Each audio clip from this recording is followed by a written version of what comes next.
Hey everyone, welcome to episode 7 of Mike's Movie Talk, the show where we talk about movies.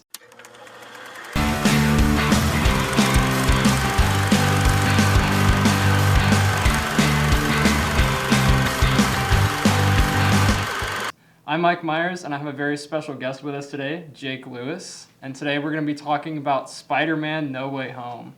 Jake, what do you think about this movie, just in general? Well, I went and saw it opening day, and the closest thing I can relate to is a religious experience. Really? When I was sitting there throughout the movie, there was people crying, hollering, and I'm kind of sitting there as a grown man, kind of tearing up myself, because I've been watching these movies since I was 5 or 6 years old with my dad. Yeah. And I really didn't know how to handle myself. Really? But the whole theater, I mean, there's only a couple movies throughout my life that's happened, and this was the most recent one. And yeah, it's pretty awesome. This movie really surprised me, and just I don't know how they just pulled the whole thing off, you know. And we'll get to everything that we're talking about here. Spoilers everywhere. If you haven't seen the movie, it's still in theaters, right? Yeah. So please go see the movie. It's wonderful, especially if you're a big Spider-Man fan. We're gonna be breaking down a lot of stuff about this movie. So just a warning for you guys. So what is Spider-Man No Way Home? It's pretty self-explanatory. He couldn't find his way home. He couldn't find his way home. It's a 2021 superhero film directed by John Watts, and it follows Peter Parker after his identity as Spider-Man has been revealed at the end of, what was it? Far From Home. Yeah. So the end of that movie, J. Jonah Jameson announces to the world, "Oh, Peter Parker's Spider-Man," you know? It's all revealed, and you're like, oh my god, how's this going to go from here? So Peter ends up going to Doctor Strange, and he's like, I got to reverse this thing. I got to make, the whole world know that, or forget that I'm Spider-Man, you know. So, but you got to be careful what you wish for, because he tries this spell, and things go wrong. Get a little pretty hectic. fast. Escalate very fast. Oh yeah. And especially when you have the multiverse, when we're talking about the multiverse here, anything can happen, really. So I wanted to talk about the concept of the multiverse just a little bit, because that's been something that's really been coming up in especially Marvel movies now. And it's really like, it works so well for Marvel, because Marvel has just so many characters and stories that can all be going on at the same time or different times, or and it works like, I think it works like from a storytelling perspective and as a moneymaker. Oh, yeah. Both ways, which is like the best of both worlds for Marvel and Disney, but just like there's just unlimited possibilities. And one of the things that that brings to this movie is that Tobey Maguire and Andrew Garfield are back in this movie as their respective Spider-Men. Which is pretty exciting, especially going back to J.K. Simmons reprising his role. Oh, yeah.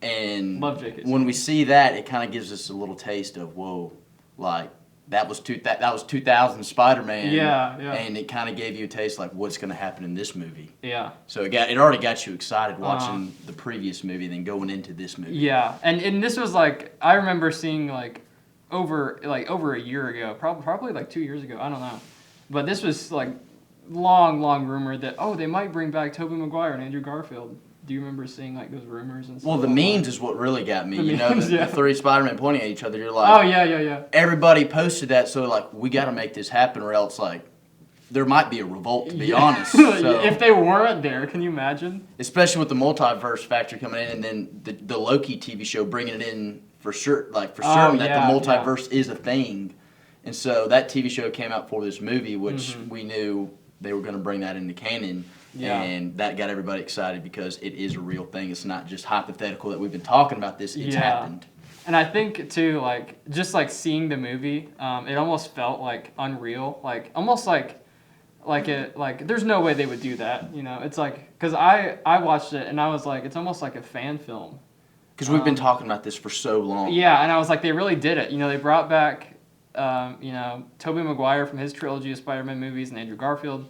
And they're not just like little cameos, they're big parts of the movie actually, and how Tom Holland's Peter Parker like develops as a character. Oh, it definitely builds up to each. You Yeah. you feel it building up, especially with Andrew Garfield. I thought that was the big build up when he came in there. Yeah, and they're just like, and he's just like, show me Peter Parker, and just that was just, I don't know, the feeling I got when that happened. I mean, and we'll talk more about all the Spider-Man later in a little bit, but like, Andrew Garfield's Spider-Man movies, probably weren't the best. I feel like, but we have a connection with them because that's what we grew up on. Yeah. Oh yeah. Because Amazing Spider-Man came out because when was that? Like 2012. 2012. Yeah. So I was in the middle school, and those were like, Andrew Garfield was the super cool guy. Right. And I watched the Tobey Maguire movies because I was a little young for that, but I did start watching them right when Spider-Man 3 came out.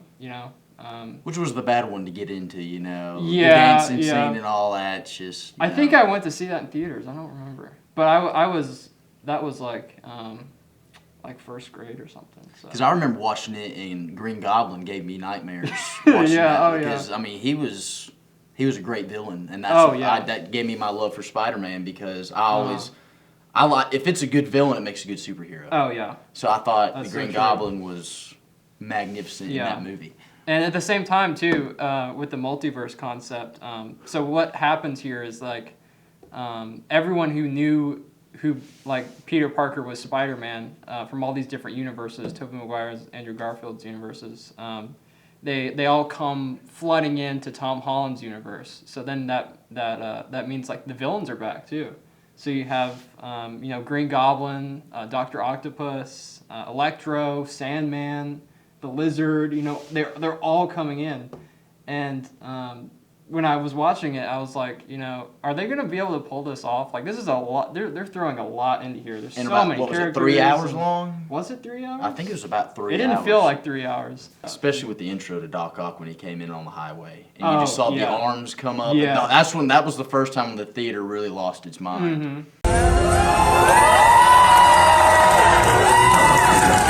Yeah. And then he did the classic "Hello, Peter." Hello, Peter. Yeah. And then it just became a huge fight scene. Then you realize it wasn't the right Peter. And then I gotta watch this movie again. Yeah, that's when you realize, oh, it's happening. Yeah, and two, like, if you commit to bringing back the old Spider-Man, you gotta commit to bringing back the villains too. And if they had some other guy who was playing Dr. Octopus or Green Goblin, it just would not be the same. So they brought back Willem Dafoe.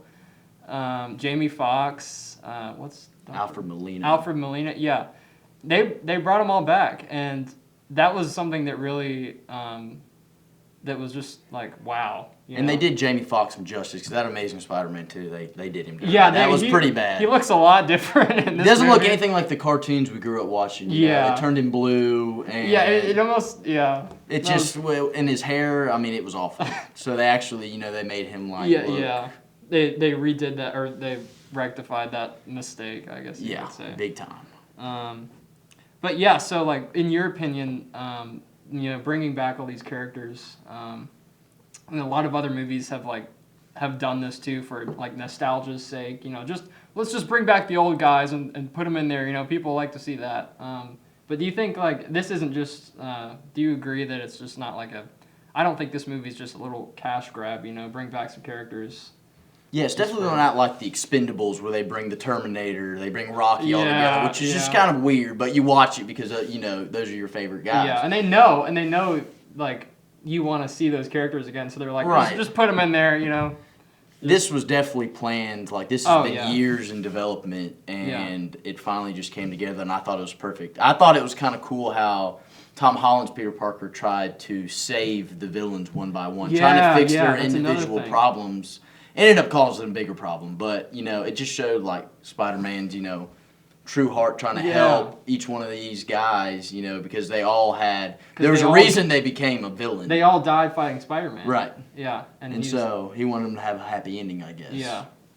And so that's another thing I want to talk about, because like with the multiverse, things can get so confusing really fast, because there's different universes, and then this one there's time travel too, because they're traveling forward. Because I'm trying to think, like, the Tobey Maguire movies took place present day, which back then was like 2002, 2004. So Doc Ock is traveling from 2004 to 2021 and then back again. Is that right? Yeah. Yeah. So, but it was cool how they aged Tobey Maguire too. Like, he was an older version of Spider-Man. Like the quote when they were like, "He looks like a cool youth pastor," which I thought was pretty funny because like it was like dead on. And seeing like Tobey Maguire again, because he hasn't been in. Has he taken a break from acting? I think he has. I don't know. I remember him in Great Gatsby, and I think that was the last one I remember. And that was what, like 2013, 14, something like that. Yeah. So seeing him again, it was funny because right when he came on screen, I was like, God, he looks old. Yeah. Because I'm so used to seeing him as Spider-Man. Right. You know, and Andrew Garfield. I had no idea Andrew Garfield was. Is he almost like 40? Yeah, he's close. I had no idea. You know, he does not look it. Because it's weird because they all played high schoolers when they were like 25. Oh yeah, you know, it's just strange. Tobey Maguire especially because he was like he did not, you know, putting him in the role of a high schooler even back then, like 20 years ago, it wasn't believable, you know, because it just didn't look. It was just, like, and I thought it was cool also how they did the story of like, you know, Toby could shoot webs from his body, and the other ones had to make theirs, and they were just like all just amazed, like that's so weird. Why is it coming out of you like that? It's just strange. And that was like in the because we all asked those questions as kids. Because like the comics, you know, they had to build their own webs. Yeah. So one of the things about this movie, like they take those differences or they take the things that we're wanting to know about and just like there was the scene where they, you know, compared abilities and the webs and stuff. It's just like so. What is the word I'm looking for? It's so like on the nose, but like they know what we're thinking. They know what we want to know. I guess they've done their research on like seeing what people have been posting on social media. How will this situation pan out if these two Spider-Man meet, and you know, and they played to our interest for sure. Oh yeah. So you like make your own web fluid in your body? I'd rather not talk about this. No, I don't mean to. Are you teasing me? No. He's not teasing you. It's just that we can't do that. So naturally, we're curious as to how your web situation works. That's all. But if it's personal, I don't want to like pry. But I just think it's cool. I wish I could tell you, but it's like I don't do it. Like I don't do breathing. Like breathing just happens. Whoa. And just seeing like them, all the three Spider-Men, you know, just like having a conversation about, you know, what have you been up to? Or what? You did it this way? Or, you know, Uncle Ben said, for great power comes great responsibility. And they were like, oh, I heard that too. No way! Yeah. I mean, just like, and then all of them obviously just like fighting together and working to bring down all these villains from their universes. It was just like, it was amazing seeing that, you know. And it was something that I didn't think that would ever happen. It was the closure, you know, like. And each one took down their maiden villain from their movies. Too. Yeah. So they all had their closure moment where the villain, you know, they had the send off where like, you know, he's going back to his universe happy, which was, you know, it's nice. Everybody likes closure. And I think one of my favorite characters, or like I guess redemptions, in this movie was like Dr. Octopus, because he was one of the only ones that, you know, they're trying to like cure the villains and make him good again. So he was one of the only ones initially that got cured and wanted to help all the Peters, you know, wrangle up the other villains. And it was just like, you know, seeing him at the end with Toby, and he was, what did they say? It was like, they repeated a line from one of the movies, and he's like, Peter, you know, you're all grown up. He's like, how you been? He's like, trying to do better. Yeah. You know? And just like little callbacks like that from the past movies, that if you're really a fan, you know, and you've seen all the past Spider-Man movies that you get. And they made the connection with Doc Ock and Green Goblin, how they knew each other. Oh, yeah. Because they were both scientists in the movie, but, you know, they never talked about those in the Tobey Maguire Spider-Mans. But they like see each other like, oh, Harry, and then they were like, wait a minute, Osborn, what happened to you? Yeah. That was funny, just like, well, I mean, you have all the Spider-Man, and then you have all the villains interacting. So and they put them all in one space when they capture all the villains and put them in Doctor Strange's little like underground lab part thing. Yeah, and they were all like looking they're at like, the what's lizard. that lizard guy over there? Yeah. You know, it's just like the comedy of it, and just I don't know, just the unlikeliness that the audiences would ever see something like that from so many years of Spider-Man film history, you know. But Marvel's like they're the only people that can do this. 'Cause Yeah. it's been- Totally. Yeah. Since 2008. Before that, I mean, they've been making movies. Yeah. So I mean, It was just, I keep gushing about this movie, but it was just really cool to see all that. So what did you think about like the ending of this movie?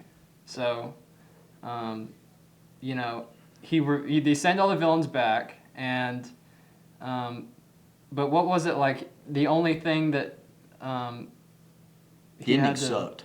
Yeah, yeah. So like, well, I'm trying to remember.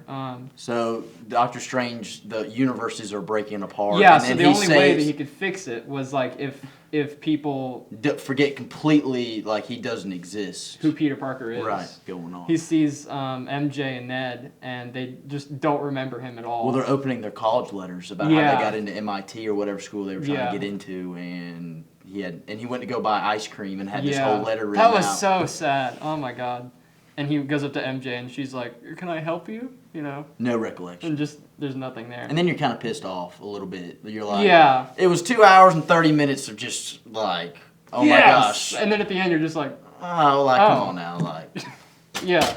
I mean, it was kind of a letdown, but then I was thinking too, you know, right after I saw it, I was like, They've got to set up another movie. yeah, You what know, does this mean for the future of Tom Holland Spider-Man, man? we did forget about, I love this part when Andrew Garfield saved MJ. Like, Oh, he couldn't do in his own yeah, movie. yeah. And that was a huge part. I mean, he had a whole 5 minutes of Where she was like, falling. and he saved her. And it was Yeah. the same exact situation as Amazing Yeah. Spider-Man 2. Yeah. Her name was Gwen in that Gwen movie. Right? Stacy, Gwen yeah. Stacy, and she died, hit her head, Yeah. and he got that redemption moment, which you know That was just. I mean, if you hadn't seen the past movies, you wouldn't get that. it. But yeah, I like that a lot. It's almost like, you know, as with which was with Avengers Endgame, you know, the build up of that was with, you know, 20 something movies, going back over 10 years. You know, this isn't near as many movies, of course, but like it goes back almost 20 years of Spider-Man movie history, and it's like the character developments and like it's all. This is like the end game for Spider-Man, basically, in terms of like everything's and it was wonderful. wrapped up and oh yeah. Did you get a little emotional? In the Oh, theater? yeah. Because you know you're like a grown man sitting there like I can't tear up, but everybody else in the theater is just going crazy. I wish I had that experience where just I've the se- audience reaction. Because I'd seen all the movies growing up, and I'm like, I watched Spider-Man grow up through all Yeah. these years, Yeah, you know. And yeah. then this might be the final one. Yeah, And they put all three of them in there, so I mean it was something. it's that a heavy hitter. Right, you're not gonna Yeah. forget that. Like I saw that opening day, you know. Yeah, because I saw it about a week later, and I guess you know I didn't get any spoilers, but people weren't as emotional in the theater, I guess, because it wasn't, you know, the first time seeing it. It was the first time in a while where I had to wait in the line to get into the movie theater. Really? Yeah. Yeah. So this isn't about this is about the movie, but you know, the age-old debate, who is the best live-action Spider-Man? And I say live-action because, you know, Miles Morales is amazing too. Yeah, that was a good But out one. of the three big franchises here. Well, for me, I'm just gonna have to go Tobey Maguire because that's just what I grew up on. Yeah. The third one, you know, it's a little goofy, but Yeah. overall, it's an all right movie. But just seeing like Toby, James Franco. I mean, James Franco, yeah. I thought he was pretty good, but William Dafoe's Green Goblin. I mean, Oh, yeah. That was the first movie where I had a villain actually scare me. The next one was Darth Vader, but he was just so magnificent. It got me hooked on Spider-Man. It made me. Willem Dafoe was a perfect choice for that. Yeah, it just made Spider-Man that much better. I mean, I guess it totally depends on the person. If you were to ask, you know, 1,000 people who's the best Spider-Man, you know, it depends on who they saw first or how old they are, you know, Right. and who they grew up with or which actor they like the most. And I don't think there's, out of the three of them, none of them are bad Spider-Men at all. They're all really talented actors. And you know? they all took their own approach. Like Andrew Garfield was a lot more funny, a lot more sarcastic, which was what They're all Spider-Man was different. supposed to be like. You know, Toby was a lot nerdier. You know, he portrayed that, and then Tom Holland is like the younger Spider-Man, which it was interesting that they didn't give us the backstory of Uncle Ben or how he got his powers and that, which I thought was good because we already know. Yeah, they've already done 5 movies on how he did that, which I kind of another origin story. Yeah, like which I appreciated, and they just hopped right into it. Yeah, and I think like with Tom Holland, it's different because he's right in the MCU, so there's so much more going on than just like for them to focus on just the Spider-Man story. And to come in Civil War, which was an absolutely fantastic, and that's how he was introduced when you have Captain America, Iron Man, Black Panther, which... Doesn't he like grab the shield and land? Yeah. He's like, hey everyone, you're like, oh my god. And it's Spider-Man. And what better way to be introduced? You know? Like they all take their own approach. And then you think like, what is Spider-Man supposed to be like as a character? And then you go all the way back to the comics, from the 60s. And but I think, each one has their own style. Their own style, yeah, definitely. But I would go with Tobey Maguire, just same reason as you, just I grew up with him. I kind of like the goofier, like nerdier side. Yeah, I kind of did too. That he brought, just like the Peter Parker is, as a nerdy high school student, which Andrew Garfield was in a different direction than that. It's kind of wasn't he like cool, a kind of like hipster, like he was kind of cool. Yeah, and he was kind of like awkward too, but he didn't know like how to handle some situations. But he was like if you had if all three if you had Tobey Maguire, Andrew Garfield, Tom Holland, like all three portraying Peter Parker, who would win? What do you think? Yeah, so Tom Holland is signed on for more movies after this. So I don't know where. I have no idea where that's going to go. As far as like, will he have more standalone Spider-Man movies? I don't know. I hope so. I hope so too. Yeah, I really want to see more of Tom Holland. And he's definitely reached big movie star status. All 3 of these actors are so talented, but it's just up to which one you prefer. Some people say, who's the better Peter Parker? Who's the better Spider-Man? Or it's an endless debate. Which there's not like a right answer to. To get back to the movie, is there anything else you wanted to talk about like you wanted to get out there about No Way Home? Well, I think it's interesting what they're going to do with Ned. His best friend, he has magical powers, he can open portals and stuff, so is he going to turn into a villain or is he going to turn into a good guy? Because I've heard rumors he would be like the Hobgoblin. So that's all, they open so many doors with this. Oh yeah, they have to. Because they have the whole movie slate planned out, years down the road, so. I'm excited to see about that too. Oh yeah. Okay, yeah, so like with the multiverse and everything, with these villains being sent back and being cured, sent back to their universes, I had a question for you because I didn't really I don't know if you understood this, but does that mean that the original, Tobey Maguire, Andrew Garfield movies, it just never happened now? Has it been rewritten? I think that's meant to be open for debate. It's a different timeline. Right, because the movie's already been made. You can go back and watch it, of course. But I don't think that's something that they'll ever resolve. That's just an open-ended question. Yeah. And it's done on purpose. So, big takeaway here. Obviously, I would recommend this movie, and you would recommend this movie. Would you recommend it to someone who hasn't seen any of the Tobey or Andrew movies? Just if they had just seen the Tom Holland ones. Yeah, I would recommend it to them, just so they can keep up with the timeline, but they wouldn't get all the references. There's a lot you miss out on. Right. So I would say watch the other ones before you come in, but I would still go see it if you haven't seen it. Oh, yeah, definitely. It's a fantastic. Because I don't know if it'd be more rewarding. You see it and then go back and then watch the movies. You're like, oh, that happened in the movie, or watching them beforehand, be like, oh, I remember that. They're both different experiences. Yeah, obviously the best experience would be to watch the older movies first. Oh, without a doubt. And then go into No Way Home and just know all that beforehand. So because you get the whole build up. There's such a build up in this movie that's all just released. You know? Yep. Yeah, and I wanted to talk about too. Just before we wrap up, it's just like a fantastic time to be a Spider-Man fan nowadays, because you've got obviously this movie and all the Tom Holland movies that have been coming out, and then you've got the Miles Morales Spider-Verse movies. They're coming out with like Across the Spider-Verse Right. this year, and then they've got the Spider-Man games. Venom, Morbius. I mean, just like everything. And now is just- they announced Falcon is in the Morbius movie, so then like, are they building the Sinister Six? Oh, maybe wow, like really? there's a lot of build up going into it. So I mean, it's a great time to be a Spider-Man fan and a superhero fan.